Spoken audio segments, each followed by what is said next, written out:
and the lights are on, then the lights are off. The lights remain off, the lights are on again. Surprise, today's show is about Eskom, but we take a few steps back to try and connect the dots or connect you to the grid. Welcome to the Politbureau. I'm Aldrin Sampear, and I'm joined in studio by the former CEO of Eskom, Molefe. Welcome.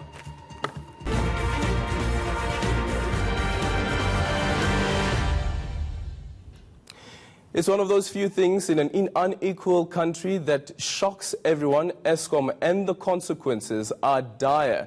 In studio today, we are joined by the former Eskom CEO, Molefe. Thank you so much for joining us. It's been a while. Some people will say, long time no see, in the darkness. Yes. Thank you so much for being with us, Mr. Molefe. Let's first start with, at some point there was a promise that was made to Parliament, and then it was reiterated by former President Jacob Zuma that the lights will never go off, and you also said that it will be hard to have the lights off or to go back into load shedding. What happened? Well, I don't know, because since we said that, 3 years passed and the lights didn't go off, and then they went off. And I'm not sure why they went off or how they went off, because I'm not at Eskom.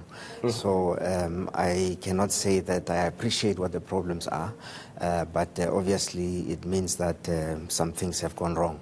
With the plans that you had at the time, when you made that assurance to Parliament and to South Africans, and the former president also made that assurance, would you say, had those plans remained in place, and I'm not saying that the current management of Eskom is not using that plan, but had that plan remained in place, which you and your team at the time had set down, that the lights would have still remained on? Yes, they should have been on, but maybe the plans are still in place. Yeah. Maybe the plans are being implemented, they're just not working. I'm not about to apportion blame as to what is happening at the moment. I actually don't know what is happening at the moment, because I'm not at Eskom, and I haven't spoken to the Eskom people in a while. So I'm in the dark about what is happening. Literally in the dark. We are all in the dark. And when you then were called from Transnet by then former Minister of Public Enterprises from Transnet to come and join Eskom as the acting CEO and then became the permanent CEO, the country was facing these same challenges that we're facing at the moment, these challenges of blackouts. What was the plan that you implemented at that time that ensured that we get out of the blackouts? Maintenance. The big issue was maintenance at the time. Maintenance, we had a huge maintenance backlog. And what we did is we devised a plan to implement maintenance in such a way that the implementation of maintenance does not lead to load shedding. Remember, there was a phrase that we used at the time, maintenance without load shedding. And in fact, we caught up with a backlog of maintenance and became on schedule for scheduled maintenance, increased planned maintenance, and reduced unplanned maintenance, unplanned outages. And that is what we did at the time. But I'm not sure what is happening at the moment, because I'm not at Eskom. I just quickly want us to move over to this chart, and then let's quickly speak about when you were in Parliament and there was this discussion around the outages. You said that one of the reasons that South Africa could get out of the blackouts was because of a system that was derived from young engineers, you said at the time, and that system was, you called it Tetris. Can you just illustrate to us exactly how a Tetris system would be working? I don't know if you remember Tetris or if you've played Tetris, Aldrin, but if this is the size of a plant, which is, let's say, in kilowatts size of a plant, and this is time or days. So, for example, if one unit of maybe so many megawatts requires 4 days of maintenance, and another unit of a bigger size... Just a few steps back. I just need you to take a few steps back, sorry. Yeah, you can continue. Yeah.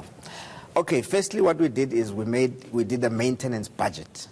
So the maintenance budget is saying how much is the maximum maintenance that we can do without load shedding. So let's say that is, 8,000 megawatts, right? And so we take a unit of 2,000 megawatts out for 4 days, and another unit of 4,000 megawatts or 3,500 for 5 days. That's 9 days. And you can see that we can slot a smaller unit of about 5 megawatts in there during those 4 days. And then we can slot another smaller unit, and then we can slot a bigger unit in the next 7 days, and a small unit here. And so we just fit in the units as they become due for maintenance without bridging the 8,000 kilowatts. So what is important here is the maintenance budget. The important thing is maintenance. The important thing is the maintenance budget. Some electricity... It's maintenance, yeah, without exceeding your maintenance budget. Without exceeding the maintenance. Yeah. Some electricity experts are actually, and energy experts are actually saying that what has happened currently is that there's been a reduction in maintenance, and which could have led to this issue. We had the Minister of Public Enterprises early on also speaking about the issue around maintenance. So certainly maintenance is very important. That budget of maintenance should never be cut. I would say Would you so. say that? I would say so, but I'm not in a position to say that that is what is currently happening at the moment. I don't know. I'm not at Eskom. But this is what we did.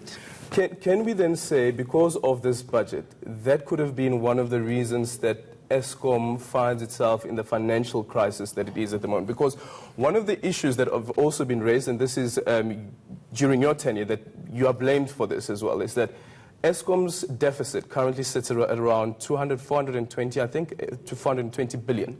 And they are saying that's because of all the debt that Eskom has accumulated over the years.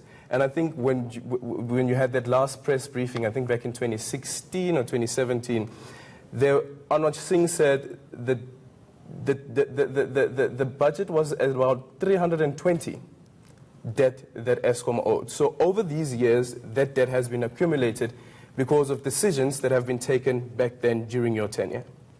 Well, the debt in Eskom is increasing because of the capital expenditure program.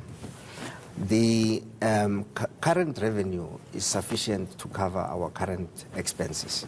And I say that because when I was at Eskom, we actually had a surplus, a profit of 1 billion rand in the 15-16 financial year.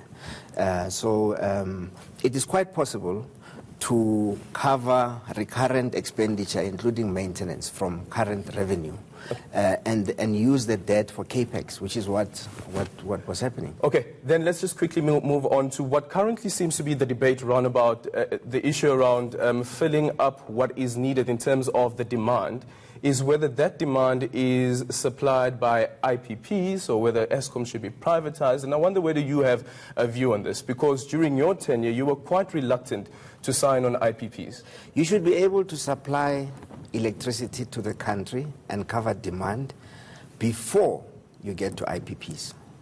IPPs should be the last resort. The reason being, they are intermittent.